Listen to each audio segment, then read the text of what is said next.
Lucas 21, verses 25 to 28. At magkakaroon ng mga tanda sa araw at buwan at mga bituin.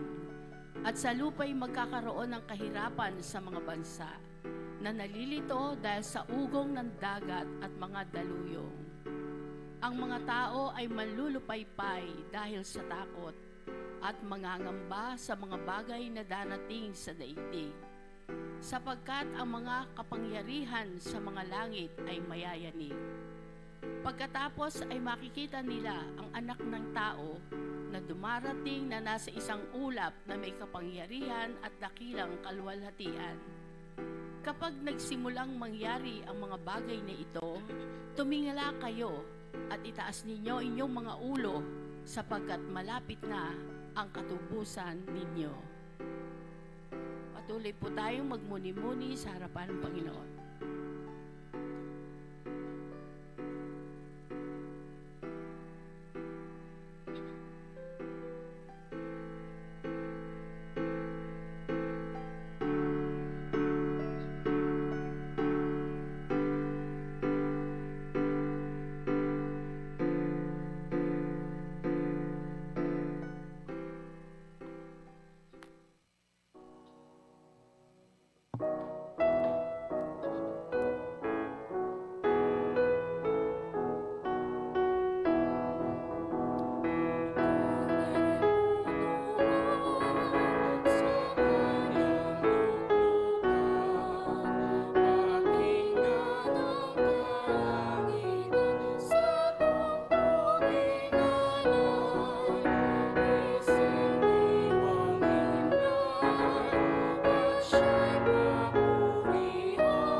Tayo po'y sama-samang manalangin.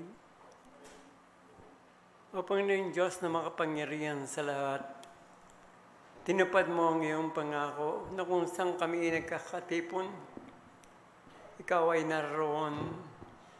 Bayaan mo ngayon kung gayon, nakilalanin namin ang iyong kaluwalhatian at itanghal ka bilang Panginoon ng buong sanglibutan. Sinasamba ka namin sa Espiritu at katotohanan at sa katotohanan na ikaw ay nasa amin at narito. Bayaan mong itanghal namin ang iyong kaluwalhatian sa tanging pangalan ni Jesus na aming Panginoon, ngayon magpakailanman. Amen.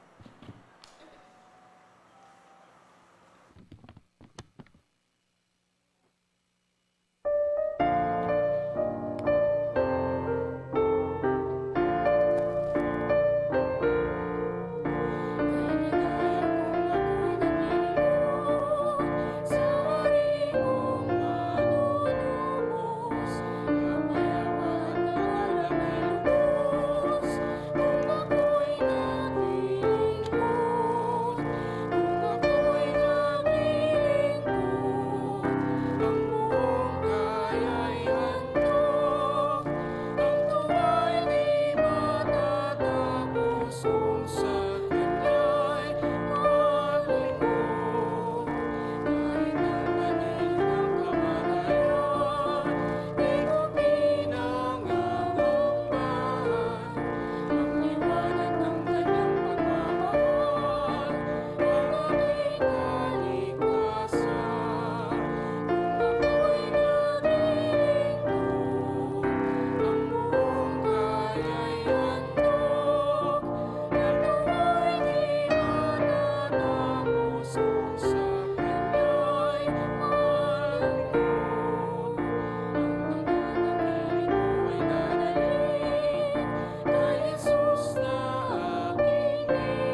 Sabay-sabay po natin sambitlain ang sumasampalataya.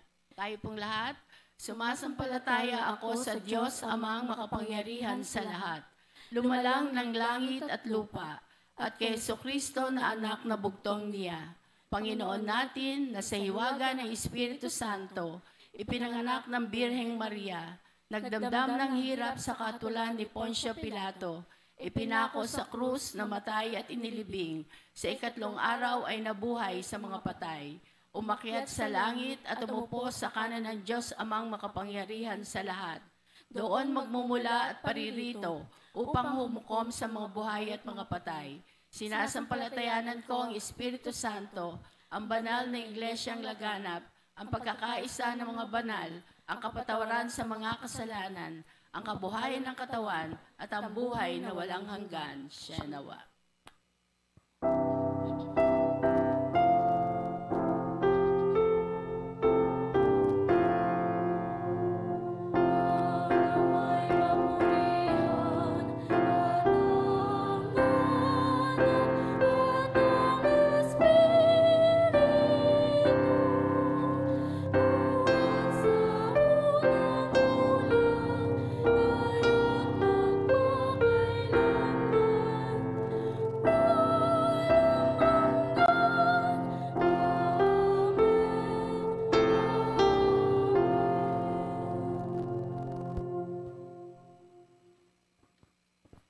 Sa magandang umaga po sa ating lahat.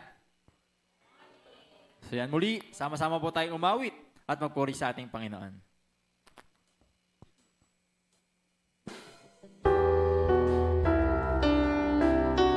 Yes, Lord, patuloy po natin damin ang presensya ng ating Panginoon ngayong umaga po. Taas po natin ating mga tinig, magpupuri sa ating Panginoon.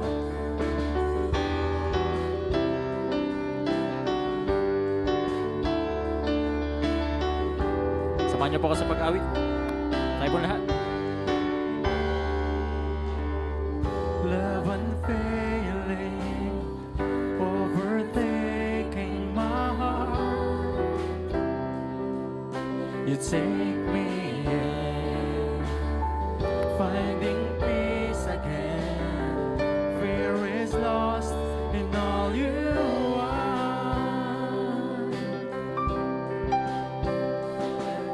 and I will give the word to tell your story. Yes, I know that you've called me.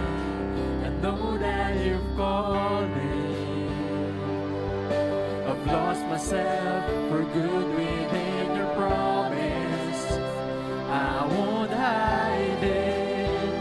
I won't hide it. Tayo po lahat. Jesus, I believe in you, and I would go to the ends of the earth, to the ends of the earth. For you alone are the Son of God, and all the world will see that you are God. You are God.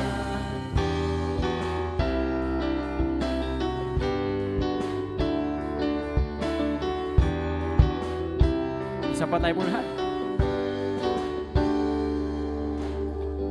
Love unfailing, overtaking my heart. You take me in, finding peace again. Fear is lost in all you are. Taas mo natin ating mga tinig sa ating Panginoon. And I will give the world to tell your story. Yes, I know that you've called me. I know that you've called me. I've lost myself for good within your promise.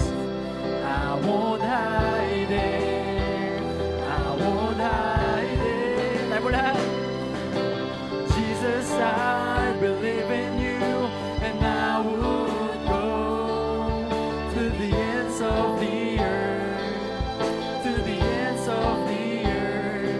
For you alone are the Son of God, and all the world will see that you are God. You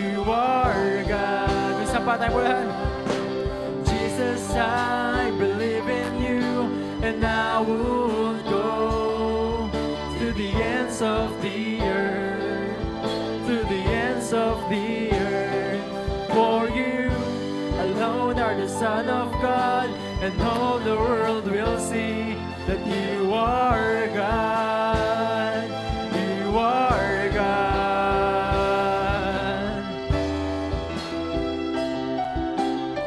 Yes, Lord. Patuloy po tayo umawit, magpuri sa ating Panginoon.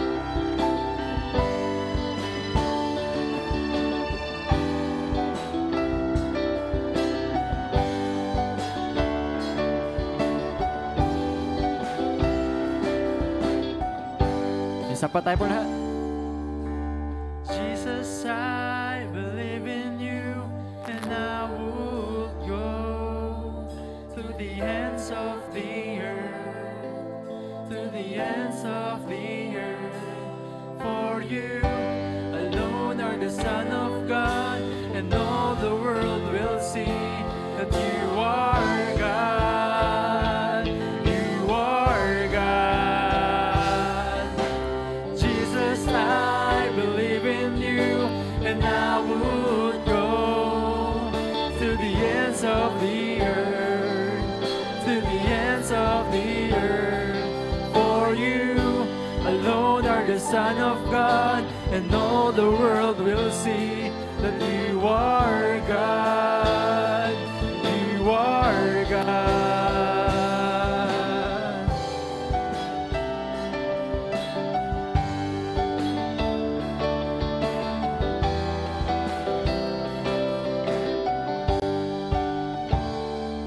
Yes, Lord, patuloy po tayong umawit at puri sa ating Panginoon.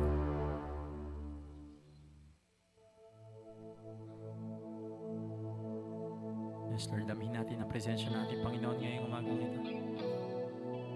Hayaan po natin na mangusap ang Panginoon sa ating mga buhay.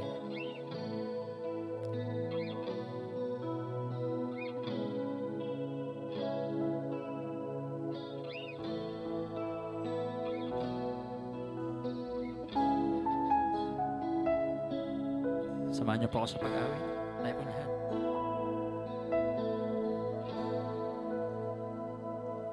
The greatest love that anyone could ever know, that overcame a cross and grave to find my soul. Until I see you face to face, and grace amazing takes me home. I'll trust in you.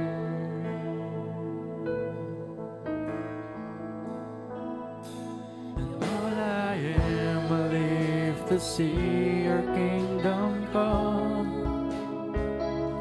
And in my heart I pray you let your will be done. Until I see you face to face, and grace amazing takes me home. I'll trust in you. Let's start tayo po lahat. I will live to love you. I will live to bring you praise. I will live a child in awe of you. Isa pa tayo po lahat. You are the voice that called the universe to be. You are the whisper in my heart that speaks to me. Until I see you face to face, and grace amazing takes me home. I trust in you. Isa pa, sigaw po natin sa ating Panginoon. I will live, Yes, Lord. to love you. I will live to bring you praise. I will live a child in awe of you. Isa pa tayo po lahat. I will live to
tayo po lahat.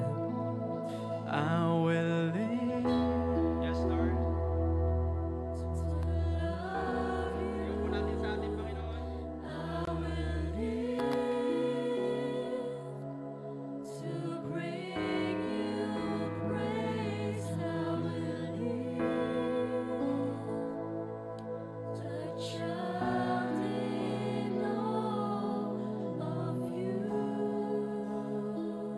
Isang pa tayo po lahat.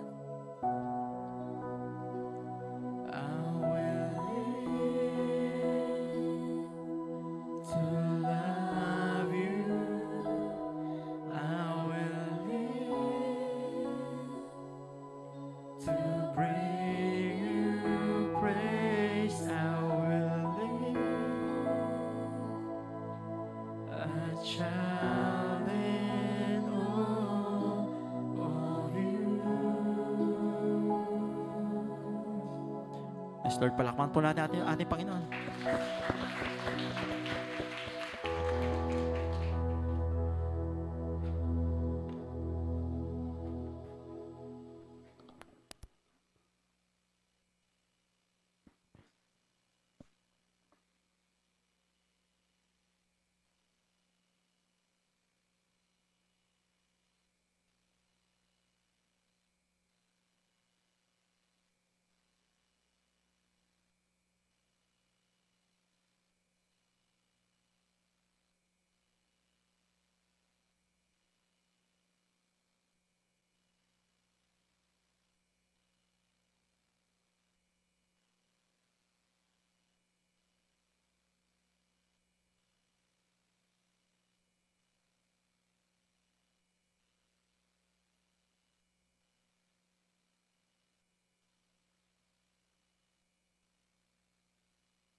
Amen. Sa magandang umaga po sa inyong lahat. Purihin po, Panginoon, dahil sadyang napakadami po natin ngayon. And kitang-kita yung kasipagan ng bawat isa na tayo ay naglilingkod sa ating Panginoon. Amen po ba?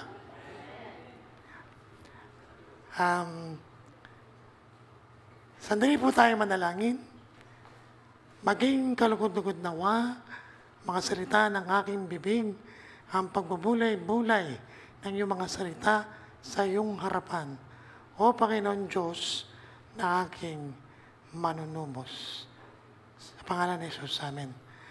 Tayo po ay tumayo at atin pong basahin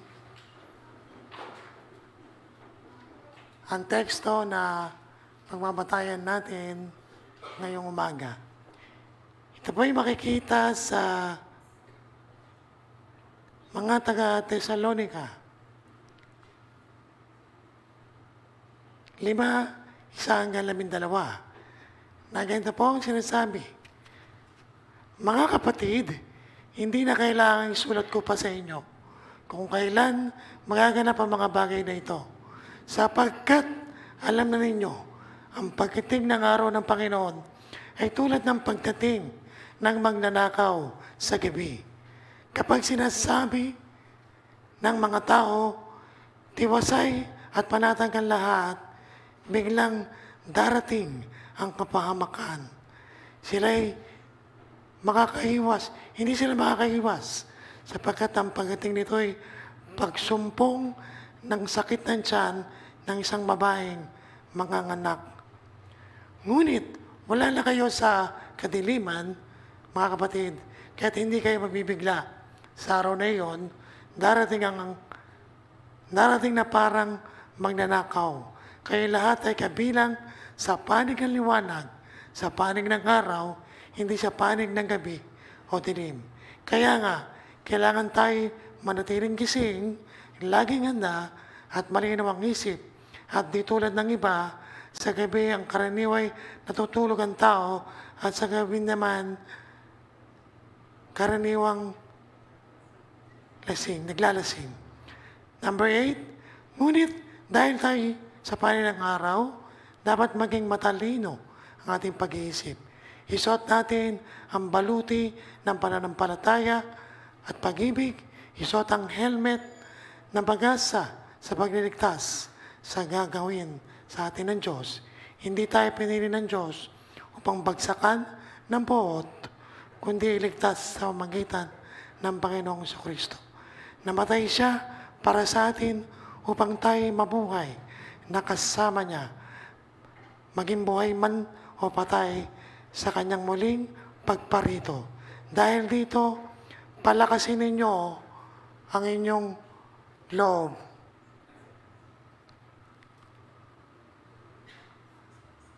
Palakasin ninyo ang inyong loob sa isa't isa at magtulungan kayo tulad ng ginagawa nyo ngayon. Pagpalain ng Panginoon ang pagbabasa ng kanyang mga salita. Tayo po yung mga po. Meron pong 4 na pangyayari sa ating Panginoong Hesus na ating inabangan, ating kinasabikan, at ating pinanindigan. Ito po yung celebrate natin ngayong December, which is 39 days na lang. Pasko na. Ito yung pagsilang ng ating Panginoong Hesus. At pangalawa, yung kanyang pagkamatay. Celebrate natin ng mahal na araw at pagkabuhay na maguli ng ating Panginoon. Ngunit ngayon po, ang ating po pag-uusapan ay ang future, no? Ang pagdating ng ating Panginoong Jesucristo. What is God's plan when He return? Ito po ay isang bagay na ating aabangan talaga. Isang bagay na sa karamihan, ito'y katatakutan. At sa karamihan, ito ay pananapikan. Sa araw na dumating ang ating Panginoong Hesukristo, or the day of the Lord comes, ito po yung araw na inilaan para sa ating Panginoon. Ito po yung araw na dumaan yung mga paghihirap, dumaan yung mga tribulation na nararamdaman natin, at ito yung panahon na kanyang pagdating. Kumbaga, this is God's time. And it is also the man's day, no? Ito po yung araw na kung saan ang ating Panginoong Hesus ay will judge the earth and He will return in glory. Kanina, sinabi natin, kinanta ng adult na ang Panginoon ang siyang maghukom sa bawat isa sa atin. Ito rin ay inire-refer sa ang pagdating ng Panginoon ay hindi ito yung isang araw lang. Merong verse sa 2 Pedro na ang isang araw sa Panginoon ay 1,000 taon. At 1,000 taon ay isang araw sa ating Panginoon. But, ito po ay season na ang ating Panginoon ay maglalatag ng kanyang agenda sa darating na panahon. At ito po ay pamilyar sa Old Testament. Ito ay prophecy ng mga propeta ang pagdating ng ating Panginoon.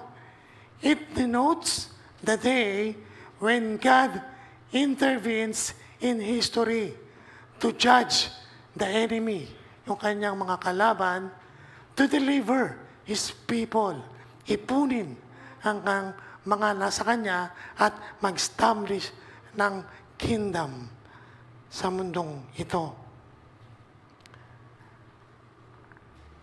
Titignan na po natin ang pagkakasunod from verse 1 to 11. Napakagandang pag-aralan natin ito. Hindi lang ako na nagsasabi sa inyo, kundi bandayan nyo, pag-aralan nyo, basahin nyo ang mga verses sa Bible. Kasi, sabi dun sa verse 1, sinasabi dito ni Pablo na hindi na niya kailangang isulat pa itong mga pangyayaring ito. At yung pagdating ng araw ng Panginoon na ibig sabihin ni Pablo, kasi alam na ng mga taga-Thessalonica ang pangyayaring ito. Kasi nung panahon na nandun si Pablo sa Thessalonica, paulit-ulit na binabanggit niya to, ang mga pangyayari at mga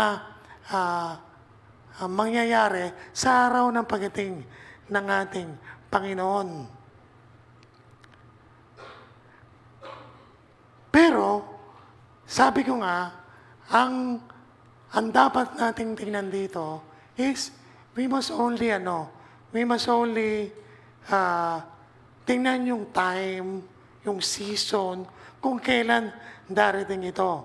Pero, sa eksaktong araw na darating ang Panginoon, tanging ang ating Panginoong Diyos Ama ang nakakaalam nito.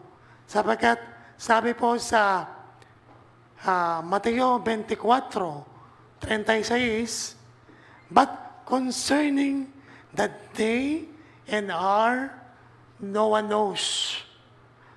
Not even the angels of heaven, not even the Son, but only the Father.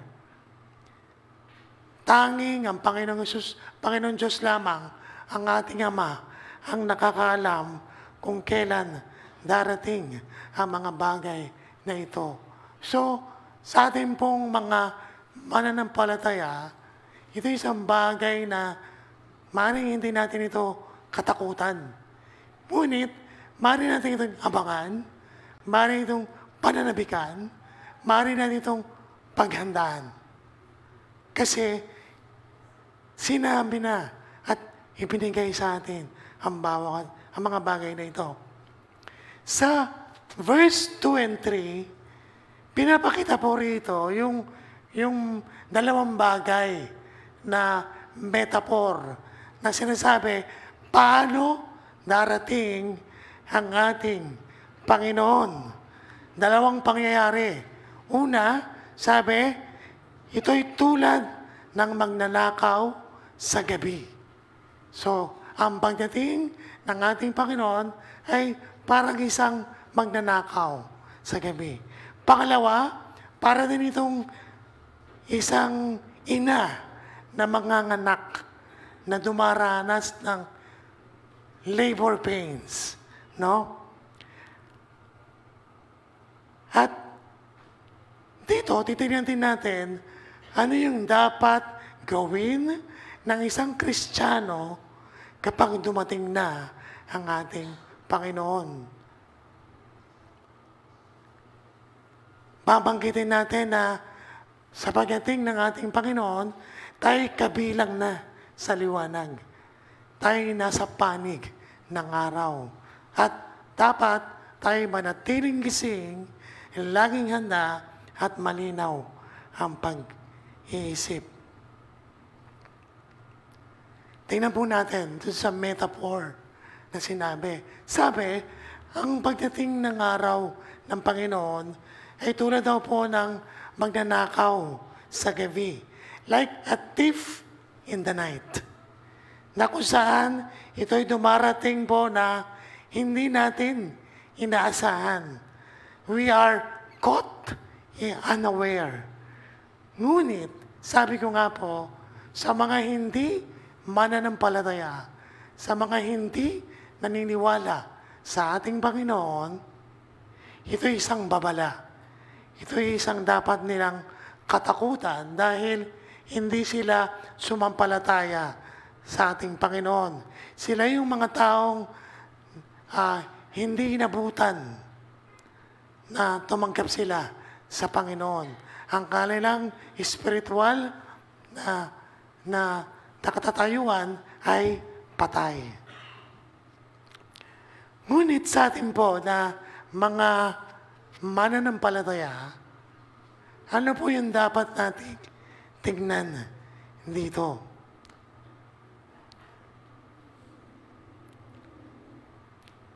Ang sabi po dito, tayo bilang mga mananampalataya, we must be spectator of Christ's return.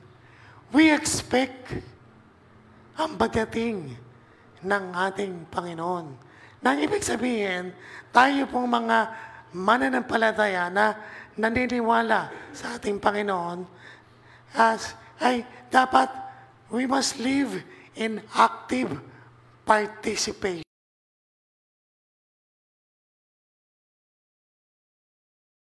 Readiness sa second coming ng ating Panginoon. Kaya sabi nga po, dun sa verse 6, sabi, manatiling gising, laging handa at malinaw ang ating isip. Ano pong ibig sabihin nito? Ito po yung bagay na kung saan dapat maging handa ang isang nakakilala sa Diyos. At siguraduhin niya na unang-una na handa at ligtas ang kanyang pamilya. Na pag dumating ang araw ng Panginoon, kailangan nandun tayo na ang ating mga pamilya ay nabahagian natin ng salita ng ating Panginoon. At siniguro natin na sila ay ligtas. To secure their faith in God. Dapat din natin tignan ng ating mga kakilala, ng ating mga kapatiran ay nandun yung may assurance ng pagkakilala nila sa ating Panginoon. At dapat ito nating gawin sa bawat isa. Sinasabi rin dito na ang pagdating ng ating Panginoon ay parang inihantulad sa isang ina na nagle-labor pain.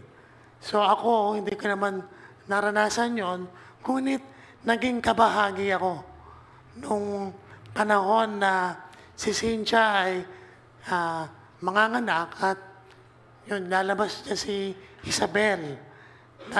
Naalala ko noon, since first baby siya, matagal yung labor pain. Matagal. Na nandun na, although sabi ng doktor, manganganak na siya. Ngunit hindi pa. Nandun yun, naglakad pa kami eh. Naglakad unti-unti, ang haba ng nilalakad, hanggang sa lumabas nga si Isabel, no? Dito naman, pinapakita rito na yung samahan ng mag-asawa na you experience the joy of togetherness, na magkasama kayo sa panahon ng kahirapan ng iyong may bahay na manganganak. Kasi dito, pinapakita bilang isang tatay na nandun ka sa tabi ng iyong asawa na kasama mo siya. Kasi kayo bilang mag-asawa ay binuklod ng ating Panginoon. At inihaantulad din ito ang relasyon ng mag-asawa sa ating Panginoon at Iglesia. Di ba ang Iglesia ay ina at ang Diyos ay ang Ama, na kung saan tayo bilang mga lingkod ng Panginoon ay ini-enjoy natin yung community ng believers, na magkaroon tayo ng active involvement sa mga gawain sa ating iglesia at maglingkod sa ating Panginoon. Sa verse 5 din po, sinasabi rin dito na tayo bilang mga nanampalataya ay ang tawag sa atin, we are the children of light. Children of light and children of the day. Sinabi rin po yan sa verse 5. Ano po ibig sabihin nun? Na bilang mga anak ng kaliwanagan, naliwanagan tayo sa salita ng ating Panginoon at tayo ay pinagkatiwalaan ng salita na ito, ay we inherit yung ating kaangkinan bilang anak ng ating Panginoon, na tayo ay kabahagi sa araw na yon, sa pagdating niya, na kung ano man ang dumarating sa ating mga buhay, ano nga lang na mga kahirapan at mga nangyayari sa atin, ay maging ilaw tayo bilang mga anak ng Diyos. He's also referring to believers who accept and follow Christ, na tumanggap sa ating Panginoon at patuloy na hindi iwasan ang kasamaan, na patuloy na nineneglect natin yung kasamaan. Sabi sa Mateo 24, sabi nga doon, huwag tayong maabutan ng ating Panginoon na may ibang ginagawa o nandun sa sa kasamaan, nandun sa hindi magandang sitwasyon. Kundi dapat maabutan tayo na ang ating buhay ay namumuhay ng may katotohanan.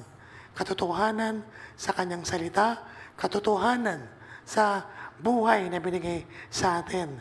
And dapat we live in the goodness na binigay sa ating ng ating Panginoon. Na maging mabuti tayo sa bawat isa. Maging mabuti tayo sa ating kapwa na wag natin pairalin yung galit, wag natin pairalin yung pagmamalaki sa panahon na ito. Sapagkat bago dumating ang ating Panginoon, maraming mga pag-uusig, maraming mga bulaang propeta na ililigaw tayo. So, pinapaalala sa atin na we must always live a life of righteousness, truth, and goodness in His presence.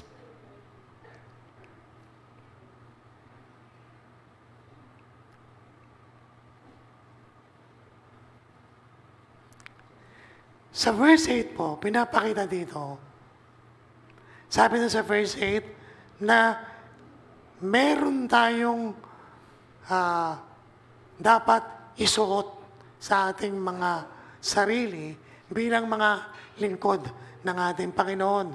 Ito po yung isuot natin yung baluti ng pananampalataya at pag-ibig. At isuot natin yung helmet ng pag-asa at pagligtas ng ating Panginoon.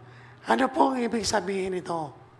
Tayo po ay bilang mga kawal ng ating Panginoon na dapat sa panahon na ito na bago dumating ang ating Panginoon, we must be watchful. Nandun yung lagi kang handa, lagi kang alert sa mga dumarating na mga bagay sa iyong buhay na magpapahina sa iyo. Sapagkat dito, sa panahong ito, bago dumating ang ating Panginoon, ang kalaban ay gumagawa rin ng paraan upang kunin ka at ilayo sa ating Panginoon. So, dapat po, bilang mga lingkod ng ating Panginoon, we must imbibe the soldier na may armor tayo ng breastplate, yung shield na ito. Protektahan natin yung shield na ito sapagkat dito nandun yung ating puso. Dito nandun yung pananampalataya natin. At sabi rito, hindi lang tayo dapat maging handa, dapat maging matalas ang ating pag-iisip. Ano pong ibig sabihin nito? Na dapat patuloy tayong mag-aral ng salita ng ating Panginoon. Bakit ba tayo nag-aaral ng salita ng ating Panginoon? Ito'y paghahanda upang matuto tayo, upang maging kalasag natin ito, upang maging shield natin ito, upang dumating ang kalaban, dumating ang araw ng paghuhukom, dumating ang ating Panginoon, ay nandoon ang salita ng Diyos sa ating mga buhay. At also, sinasabi rito yung pananampalataya na dapat tayo ay maging matatag sa ating pananampalataya. Dapat natin tandaan, sabi, no soldier will ever go to battle without a breastplate. At ang isang Kristiyano must be equipped to live the Christian life,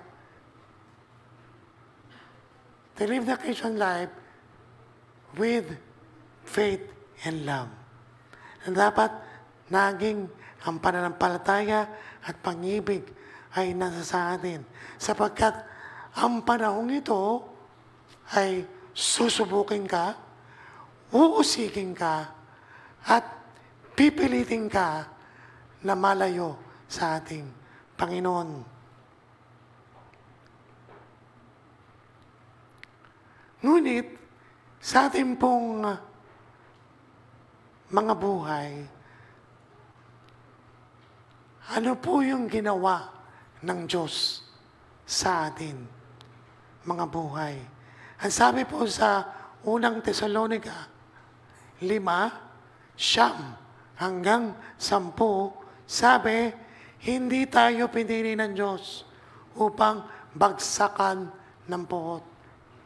Hindi dumating ang Panginoon para yung sa puot na kanyang ibibigay, kundi tayo ay niligtas ng Diyos sa pamamagitan ng ating Panginoong Jesucristo. Ano bang ginawa ng Diyos sa ating mga buhay?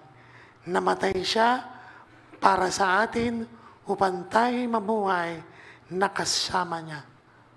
Kaya dapat maging buhay man o patay sa Kanya, maging buhay man o patay tayo sa Kanyang pagparito. So tayo bilang mga lingkod ng ating Panginoon, napakapalad po natin dahil dumating tayo sa punto na nagkaroon tayo ng relasyon sa ating Panginoon. Ngunit, ang relasyong ito ay dapat malalim ang relasyon.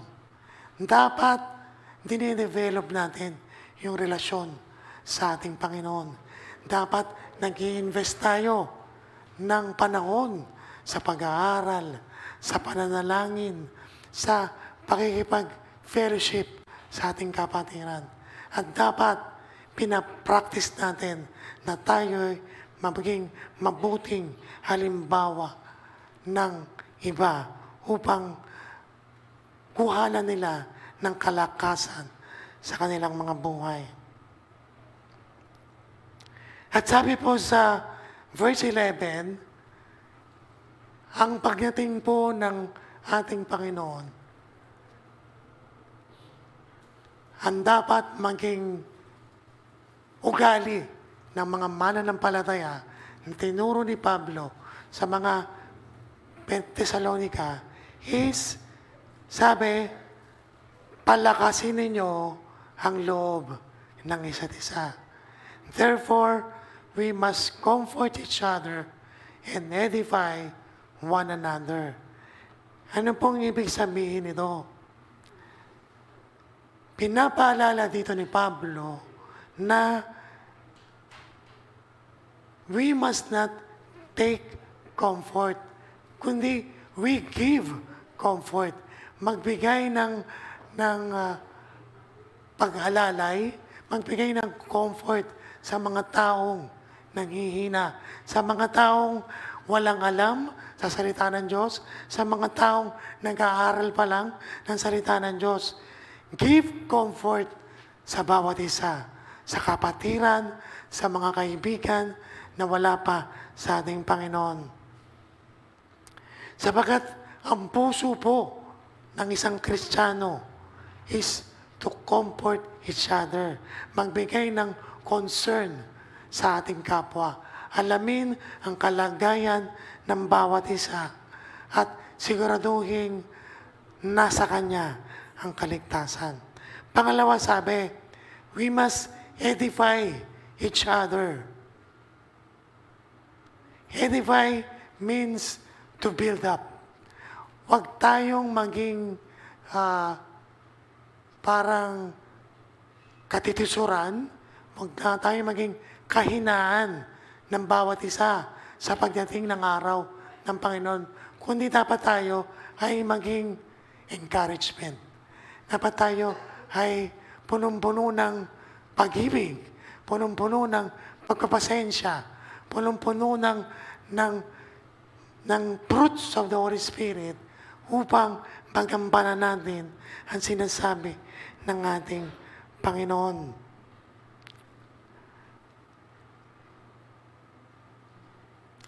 Ang pagdating ng araw ng ating Panginoong Hesus ay nagpapakita po ng isang matibay at matatag na relasyon sa Diyos.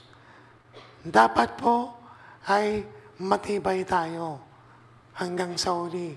And sabi po kanina, sa devotion ko kanina sa Sunday School, Matthew 24:13, ang manatili hanggang wakas ay siyang maliligtas. Ano pong ibig sabihin dito? Nananatili na naglilingkod sa Diyos.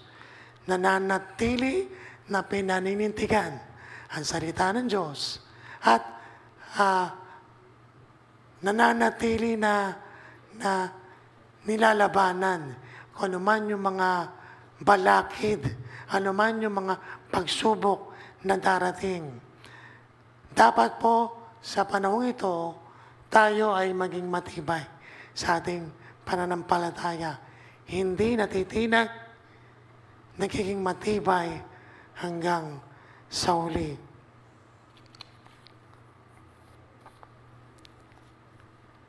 Mga magulang, mga kapatid, sana pagdating ng ating Panginoon, naway nandun yung pagtitiwala natin sa ating Panginoon. Kahit na dumaranas tayo ng kahirapan at pagsubok, dapat alisin natin yung takot sa ating mga sarili. Dahil ang Diyos ang ating kalasag, ang Diyos ang ating proteksyon sa bawat araw. Dapat patuloy tayo sa ating pananampalataya na maging matatag.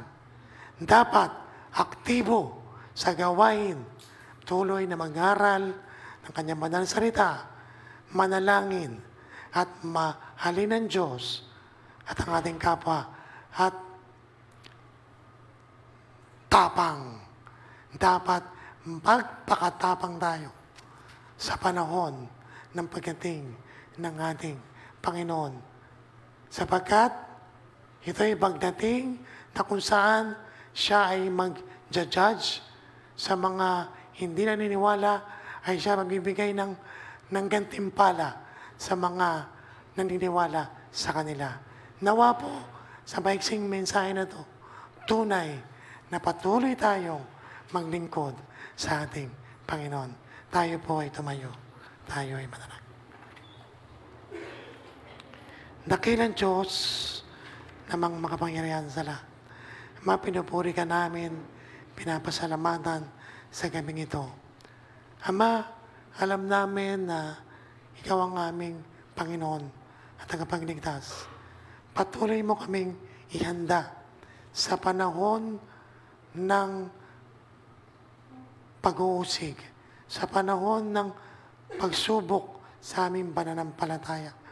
Patuloy mong makitaan kami, Panginoon, ng katatagan, makita kami ng pagpapatuloy at nananatili, naglilingkod sa iyo. Salamat, Panginoon, sa buhay ng Tipasan in the Church. Patuloy mong pinalalakas, patuloy mong pinapatabayan sa araw-araw. Purihin ang Panginoon sa lahat ng oras. Lahat ng ito ay aming dalangin sa pangalan ni Jesus. Ngayon nagpakailanman. Amen. Purihin po ang Panginoon.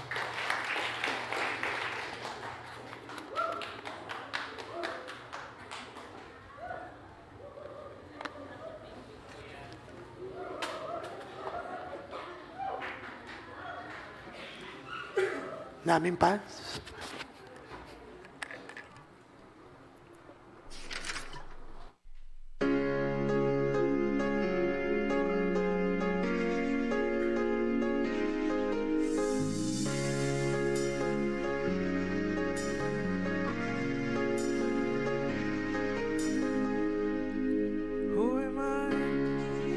That the Lord of all the earth would care to know my name, would care to feel my hurt. Who am I that the bright and morning star would choose to light the way for my ever-wandering heart.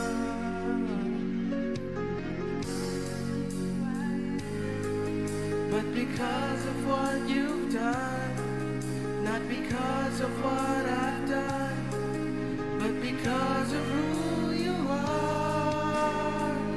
I am a flower quickly fading, here today and gone tomorrow, a wave tossed in the ocean, a vapor in the wind. Still you hear me when I'm calling, Lord, you catch me when I'm falling, and you told me who I am.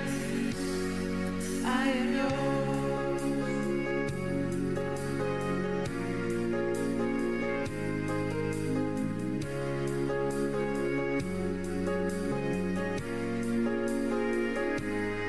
Who am I that the eyes that see my sin would look on me with love and watch me rise again?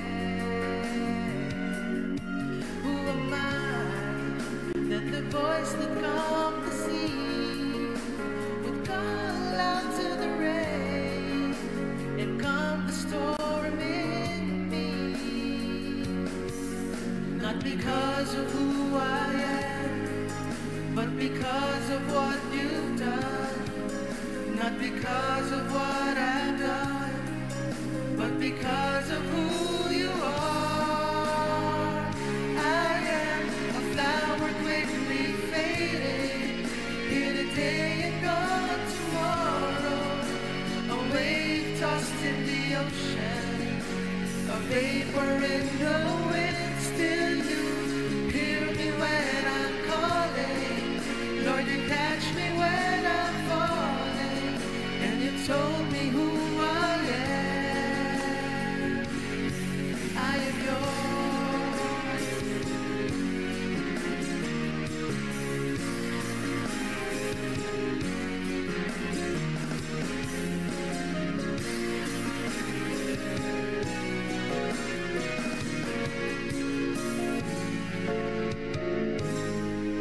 Not because of who I am, but because of what you've done.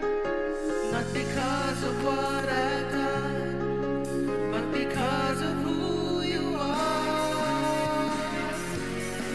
I am a flower quickly fading, here today and gone tomorrow, a wave tossed in the ocean, a vapor in the wind. Still you hear me when I'm calling, Lord, you catch me when I'm falling, and you told me who I am.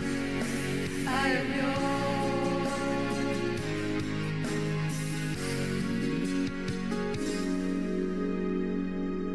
I am yours.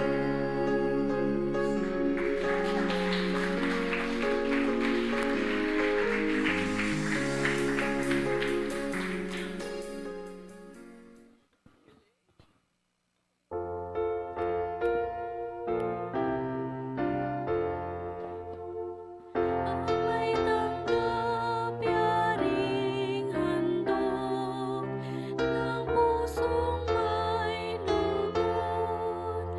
Pagpalain ang kaloob sa ngalan ni Jesus. Amen.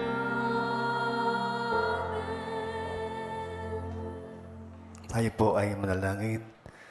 Aming Diyos, patuloy ang aming pagsamba at nagpapasalamat kami sa pagkakataon na pinagkaloob mo sa bawat isa na kung saan pinagpapala mo kami, binibigay mo ang lahat na aming mga pangangailangan at ang itinuro mo naman sa amin, ito'y dapat po naming ipagpasalamat po sa iyo. Pagpalain mo ang buhay ng bawat isa at nawa ang mga kaloob na ito ay magsilbing tugon, Panginoon, sa lahat ng pangangailangan ng iyong Eklesia.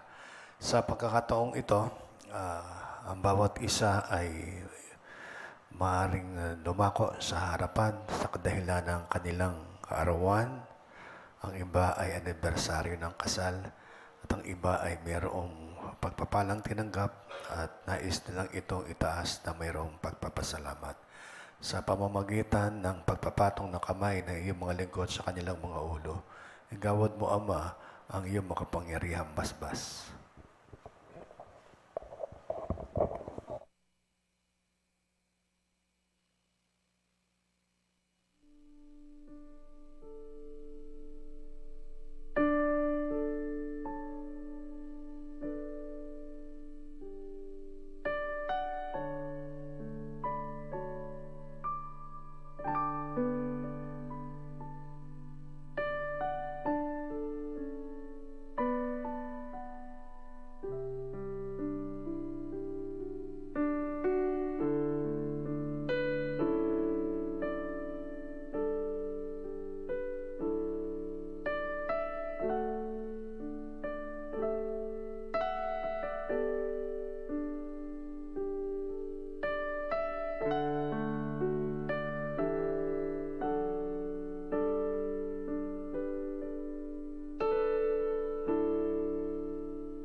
pakikipisan ng banal na Espiritu ang siya na mag-ingat at mag-ampon sa atin mula ngayon at magpakailan-kailanman. Amen.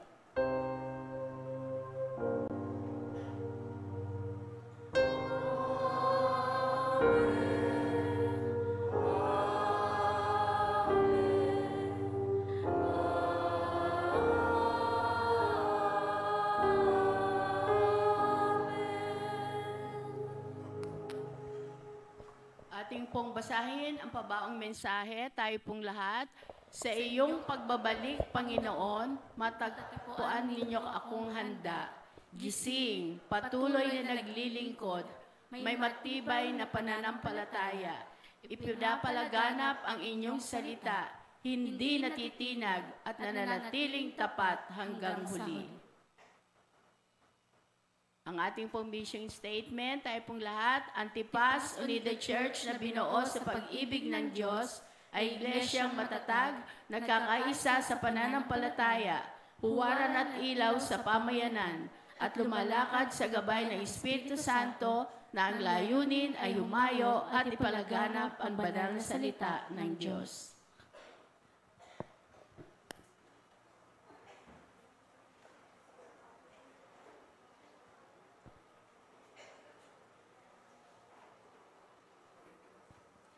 Isang mapagpalang umaga po sa bawat isa po sa ating lahat.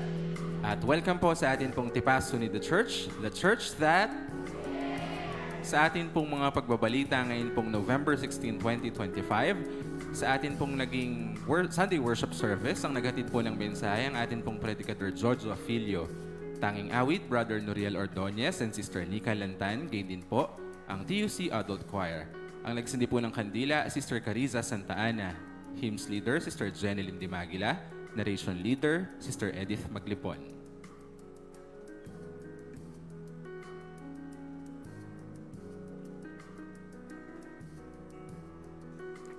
Para naman po sa ating pananambahan sa susunod na linggo, November 23, 2025, ito pa rin po ay sa ganap 9:30 ng umaga. Ang maghahatid po ng mensahe, Predicator June Pagsisihan. Tanging awit, Brother J.R. Dimagila at ang inyo pong lingkod, gayon din po, TUC Young Adult Choir. Ang magsisindi po ng kandila, Sister Yvette Balida. Ang hymns leaders po natin, Sister Doris Pagsisihan and Brother DJ Ordonez. Narration leader, Sister Gigi Ordonez.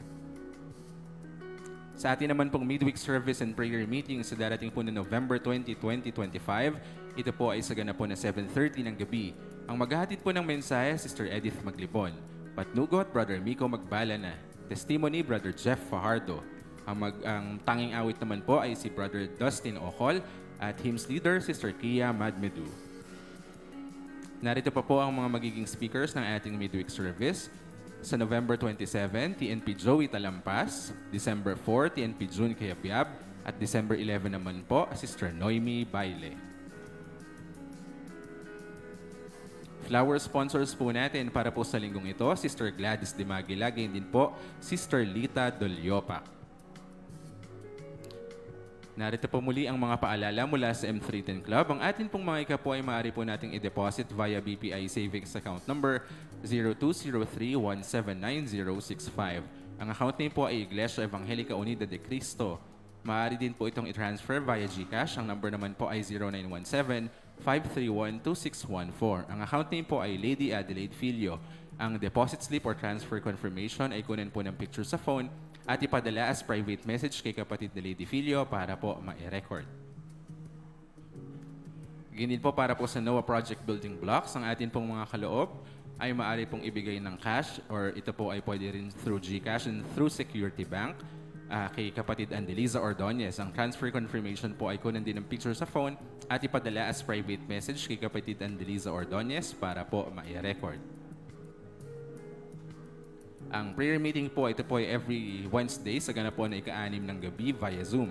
Ang Zoom link po ay pinapadala sa TUC Members Chat Group. Ang Bible study rin po ay nagpapatuloy sa darating po na Sabado sa ganap po na ika-2 ng hapon. BS Family 1 and 2, ito po ay via Zoom. At BS Family 3 to 6 naman po ay face-to-face. At ito po ay gagawin sa atin pong TUC Multipurpose Building for November 22 and 29 in preparation po dahil po sa atin pong iglesia ay magkakaroon po ng mga practices. So to give way po, ang atin pong Bible study for November 22 and 29 ay magdadaos po muna sa atin pong TUC Multipurpose Building. Ang atin din pong Sunday School ay nagpapatuloy. Ito po ay every 8 a.m. dito po sa ating iglesia. And for adults naman po, meron din pong online class.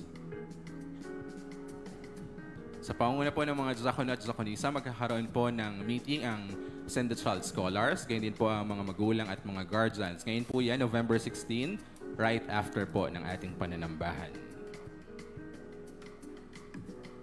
Ang atin din pong mga kalalakihan, ito po ay sa atin pong distrito, Metro Manila 2. Magkakaroon po ng Bible Basketball. Mamaya po yan, November 16, 2025, sa ganapon ay ika-1 ng hapon, anong tanghali. At ito po ay gaganapin po sa Nabindan Multipurpose Court. May registration fee po ito na 100 pesos and kindly bring Bible, extra clothes, and water. Para sa lahat naman po ng atin pong mga officers sa mga kapisanan po, magkakaroon po ng gawain. Ito po ay Faithful Stewardship and Financial Accountability in Church Ministry. So, ini-encourage po lahat po ng officers ng bawat kapisanan na umattend po sa gawain ito. Ito po ay gaganapin next week, November 23, 2025, right after din po ng ating pananambahan at ito po ay gaganapin dito po sa ating iglesia.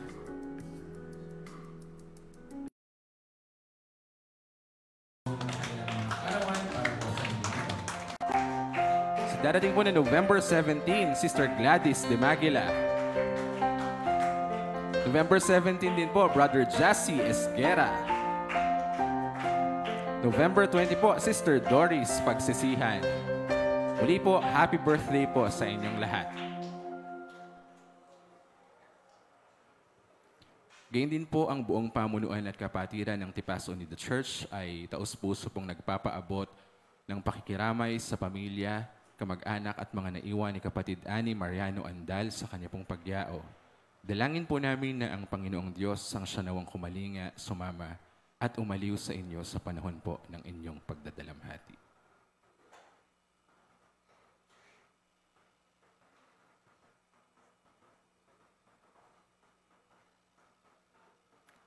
Sa dagdag announcement po, tayo po ay may mapapanood na teaser video.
For the past 3 years, our Upward youth have continued to offer their gratitude and talents to God, a symbol of surrender, obedience, and deep love for Him. As we celebrate this Christmas season, come once again, let's come together and celebrate the birth of our Lord Jesus Christ.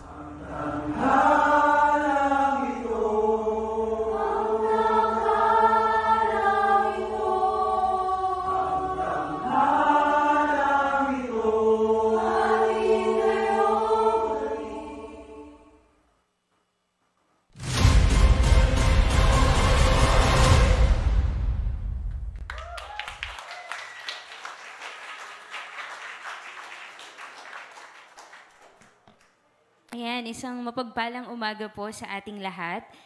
Para po sa karagdagang pagbabalita, para din po sa fundraising po ng NOAH Project in collaboration of our youth or Upward Youth Choir and Young Adult, nais po naming ipaalam na ngayong araw, magsisimula po ang pagbenta po ng ating tickets for our fundraising for the NOAH Project. So, siguro po, ang una pong katanungan is paano po natin mabibili ang ticket? So, pagkatapos po ng ating service, meron po tayong ihahandang booth dun po sa likod po ng, sa tabi po ng ating technical team. And meron din po tayong freebies na pwede nyo pong makuha at mga exciting na pakulo dun po sa ating booth during po ng inyo pong pag-purchase ng ticket.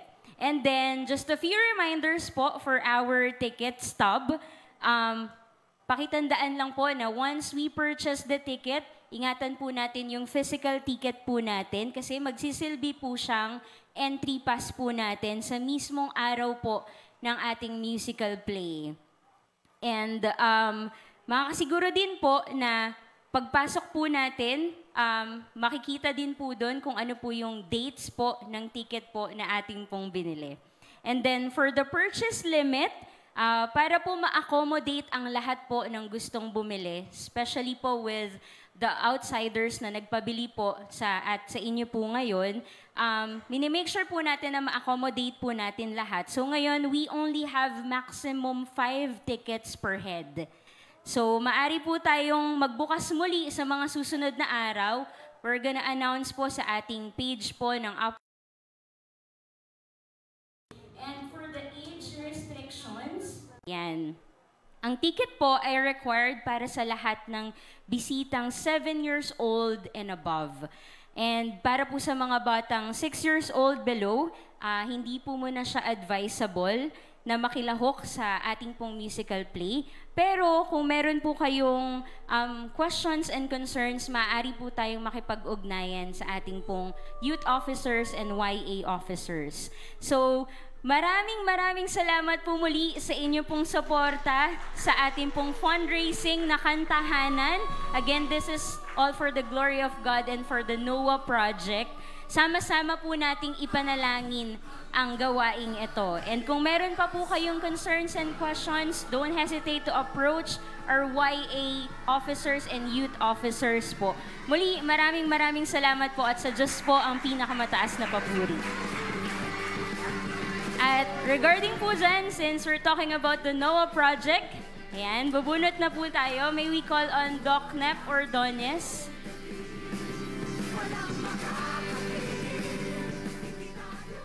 Para po sa ating chocolate roll.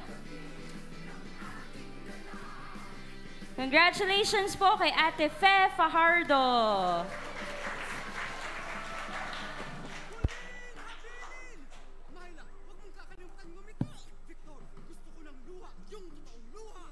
Ate Fe, ayan. Thank you po. Maraming salamat.